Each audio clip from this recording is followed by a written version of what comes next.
On 8 February 1913, Douglas Mawson reached Cape Denison alive. The diary page for that day should end the story. It does not. 2 years later, the same return became something cleaner, a chapter in the home of the blizzard. The book is orderly. The diary is not. Not whether Mawson reached the hut. He did. Not whether Belgrave Ninnis died in a crevasse on 14th December 1912. He did. Not whether Xavier Mertz died on 8th January 1913. He did. The question is where the page kept on the ice becomes the version Mawson published in 1915. In the popular frame, this is a story about a lone man walking back from Antarctica. The surface fact is true, but it is too clean. The record is rougher than the legend. The proof has to be on the page. On 10th of November 1912, 3 men left the main base at Cape Denison: Douglas Mawson, Belgrave Edward Sutton Ninnis, and Xavier Mertz. Their task was the far eastern sledging run of the Australasian Antarctic Expedition. They were to push east across King George V Land, map new coast, collect scientific observations, and return before the ship Aurora took the main party home. This was not a South Pole race. Mawson's expedition had planted itself at Commonwealth Bay to make measurements: weather, magnetism, geology, coastal survey, biology, wireless, tides. The Far Eastern Party was one part of that larger scientific machine. Its success depended on a thing less dramatic than glory: returning with notebooks, specimens, positions, and men. The hut at Cape Denison was the fixed point. Aurora was the moving one. Captain John King Davis had to bring the ship south, collect the main base, then go west for Frank Wild's party at the western base. A late sledging party did not endanger only itself. It complicated the whole expedition timetable. The diary page belongs to return dates, ship movements, and waiting men. They had dogs, sledges, rations, fuel, and a plan that assumed the loads would remain divided across the party. In plain terms, the food arithmetic depended on the sledges staying above the ice. The arrangement was not irrational. That is what makes it important. No one at Cape Denison believed Antarctica was safe. The load plan followed a reasonable safety logic, and the home of the blizzard helps us see why it looked sensible at the time. Mawson's 1915 account says the stronger dogs and the most indispensable supplies had been put on the rear sledge, because the first sledge seemed more likely to suffer if a snow bridge collapsed.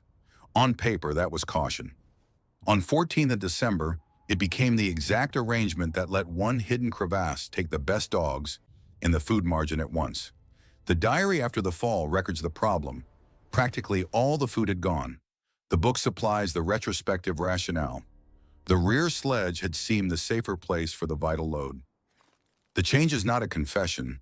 It is the difference between a field note and an explanation written after the outcome was known. The first month went well enough to hide the weakness in the plan.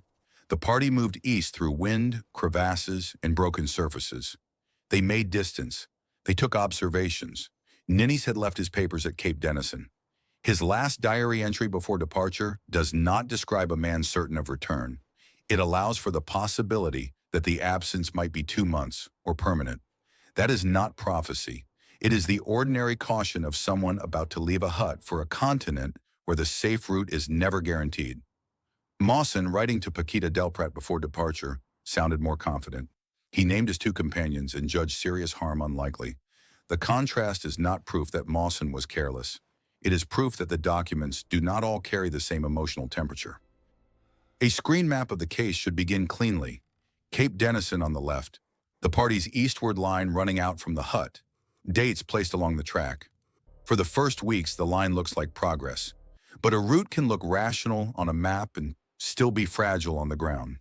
The men were traveling with dogs over glacier country. The food, the tent, the tools, and the margin for survival were not equally distributed. A single sledge was not just a sledge. It was part of the calculation. On 14th December, soon after Mawson had stopped for a latitude observation, that calculation broke. Mawson's diary says his sledge crossed a crevasse obliquely. He called back to Ninnis to watch it and went on. After a short distance, Mertz stopped ahead and looked back. Mawson looked behind him. Ninnis and his team were gone. The surviving Mertz material gives the same moment from a different eyeline. He had crossed. Mawson was following. Then Ninnis was missing. The crevasse below them held part of the sledge and at least one dog. The ropes were too short. The gap was too wide. They called. They listened. No answer came back. The diary does not need drama added to it. The page contains the arithmetic. The man had vanished. The sledge had vanished. Practically all the food had gone down. Their ropes could not reach. Their route east was over. The later book can give that arithmetic a clean narrative shape. It can place the accident inside a chapter, arrange the preceding warnings, and make the decision legible to a reader. The diary has no chapter. It has loss, rope length, food, and the need to move before the weather or hunger made the next decision for them. The decision that changed everything was made there, at the lip of the crevasse.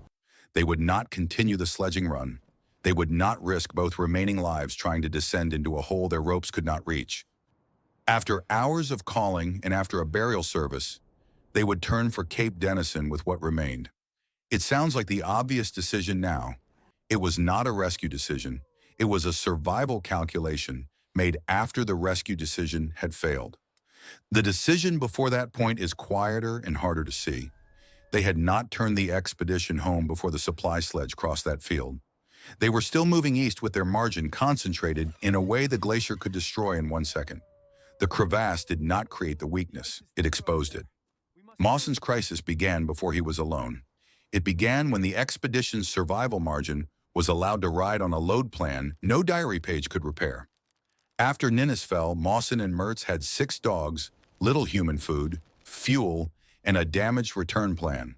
The dog food was gone. The tent and much of the spare gear were gone. They were hundreds of miles from the hut, depending now on the animals that had been pulling them. The usual heroic version moves quickly through this stage because it wants Mawson alone. The diary does not. It still has 2 men in the tent. Mertz was the second survivor of the crevasse fall, and his surviving diary material gives us another human angle on Ninnis's loss. He had cared for the dogs with Ninnis. Now those dogs became food. Mertz also changes the ethics of the record, but with a warning label attached. Polar Record has traced the survival of his sledging diary material as a damaged source trail.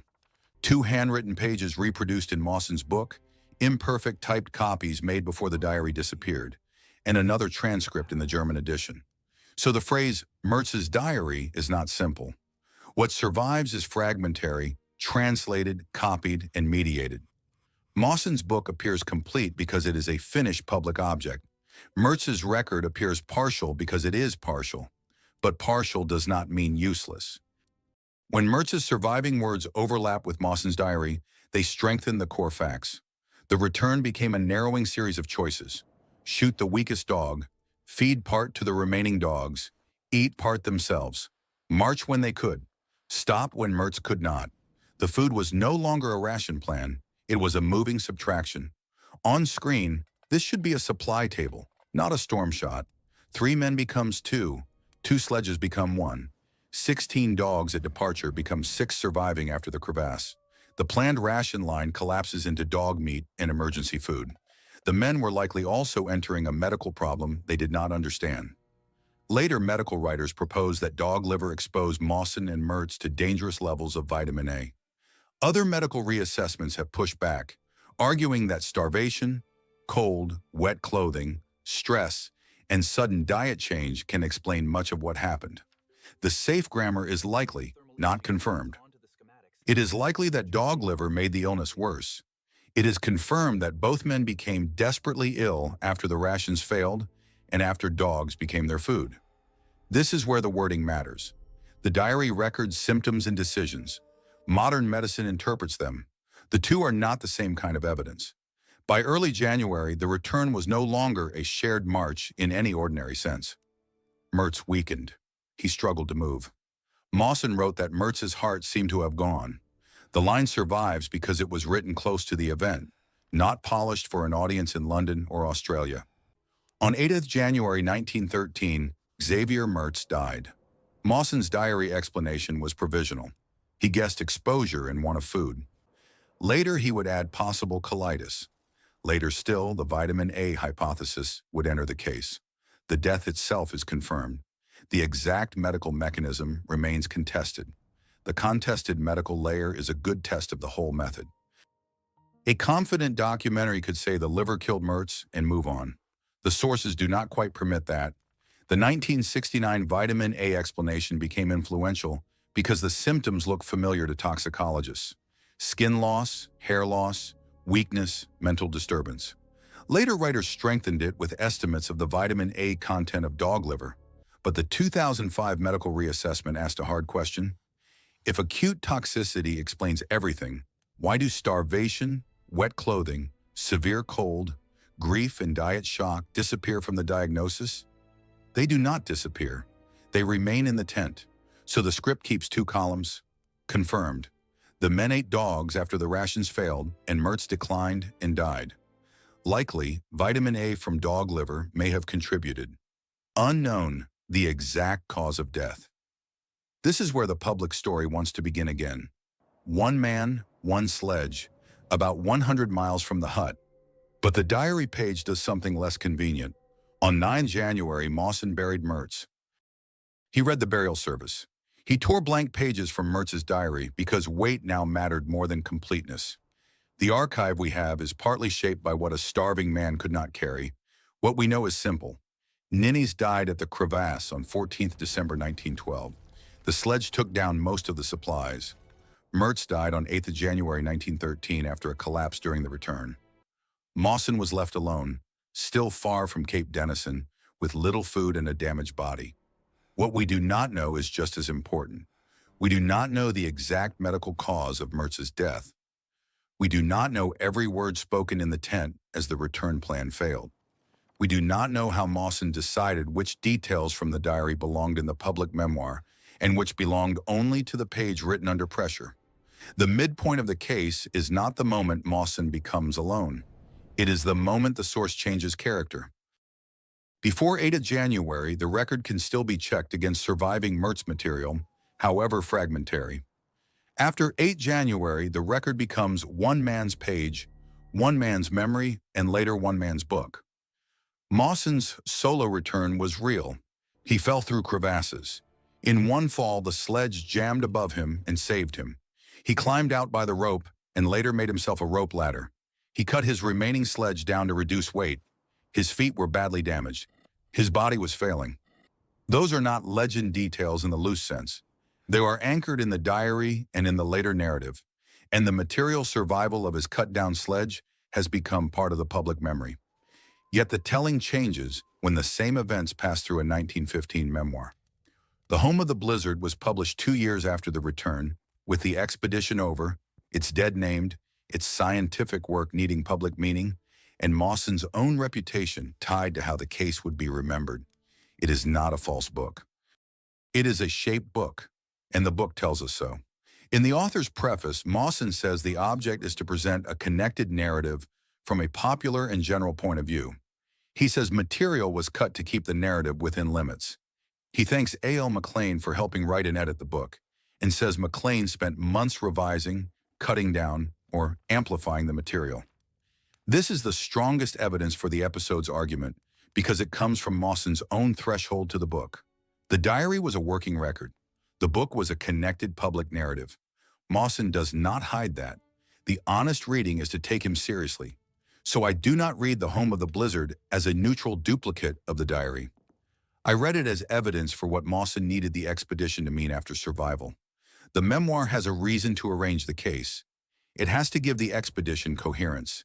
It has to honor Ninnis and Mertz. It has to make scientific work, public money, personal loss, and national pride fit inside one account. The diary has a different reason. It has to get through the day. The legend says the core of the case is the lone survival march. The records say the case is also a conflict between a diary written under bodily collapse and a memoir published in 1915, after Mawson had time to decide what kind of story his survival would become.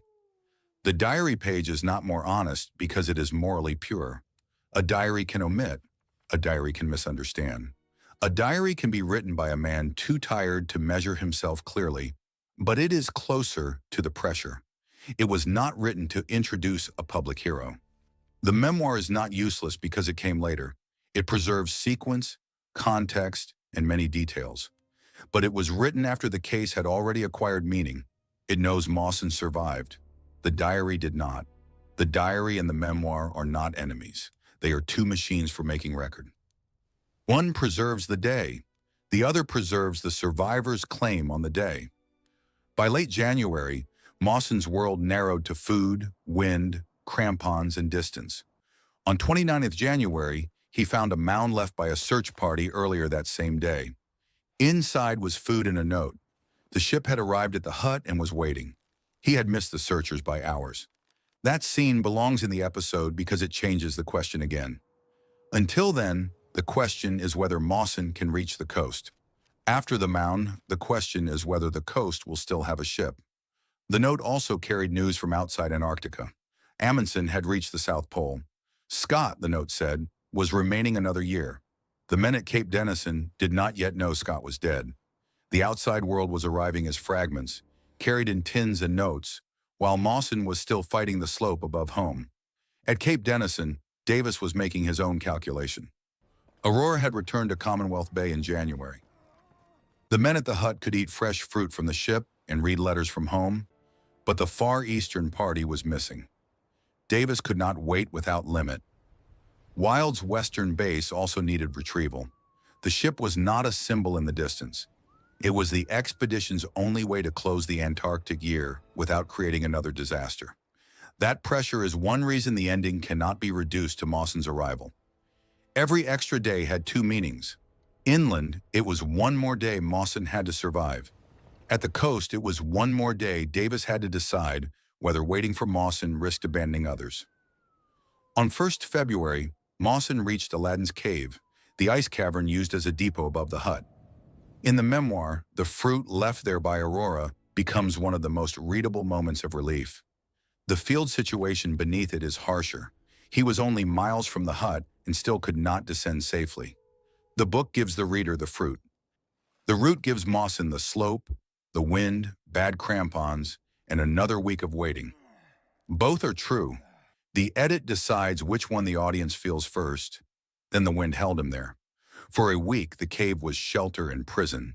The hut was only about 5 miles away down the coastal slopes, but distance in this case cannot be read like a normal map. 5 miles with a healthy body, good crampons, and a clear path is one thing. 5 miles with damaged feet, weak gear, and Cape Denison wind is another. On 8th February 1913, the wind eased. Mawson left the cave and came down toward the hut. This is the last field diary checkpoint before survival becomes aftermath. Mawson's diary entry on the day he reached Cape Denison, 8th of February 1913. The map should stop pretending the line is just a line. It should show Aladdin's cave above the hut, the final slope, and Aurora leaving Commonwealth Bay. The timing is almost too neat, which is why the record needs care. Mawson reached the hut as Aurora was leaving or had just left the bay. 6 men had stayed behind to search for him. Frank Bickerton was among those who met him. The remembered line from Bickerton, asking which man Mawson was, is powerful, but it comes through later telling. It should be treated as remembered scene, not as a transcript. The confirmed fact is enough. Mawson returned alone, and the ship did not take him home that day. Once inside the hut, Mawson was alive, but not free of the expedition. A wireless message recalled Aurora, but weather stopped the transfer. The ship left. Mawson and 6 others wintered another year at Cape Denison. Here, the heroic frame does its quiet damage. It makes arrival feel like an ending. The record says arrival created a second problem. The survivor returned to the hut and still could not leave Antarctica. The home of the blizzard had to turn that into narrative. The diary had no such obligation. The memoir's cleanest scene is the return to the hut, but the diary's hardest evidence is the day after, because survival did not give Mawson an ending. It gave him another winter and the power to edit the story later. Competing theories in this case do not ask whether the main events occurred. They ask how to read the surviving forms of them. Theory 1 is the heroic survival reading. It is emotionally understandable. Mawson endured the loss of 2 companions, starvation, illness, crevasses, and weather, and reached the hut alone. That reading is not wrong, but it is incomplete. Theory 2 is the medical reading. In that version, the central hidden mechanism is hypervitaminosis A from dog liver. It explains hair loss, skin peeling, pain, delirium, and Mertz's decline. It has real support in medical literature. But the reevaluation literature warns that the evidence is not exclusive. The same symptoms can overlap with starvation, cold, wet conditions, stress, and diet shock. Theory 3 is the source anatomy reading. Mawson survived, then authored the public meaning of his own survival. His diary and his memoir do not have to contradict on every fact to differ on the shape of the case. Their reasons are different. That reading does not make Mawson smaller. It makes the record larger. It lets Ninnis remain more than the crevasse, Mertz more than the death before the solo march, and the food arithmetic more than background.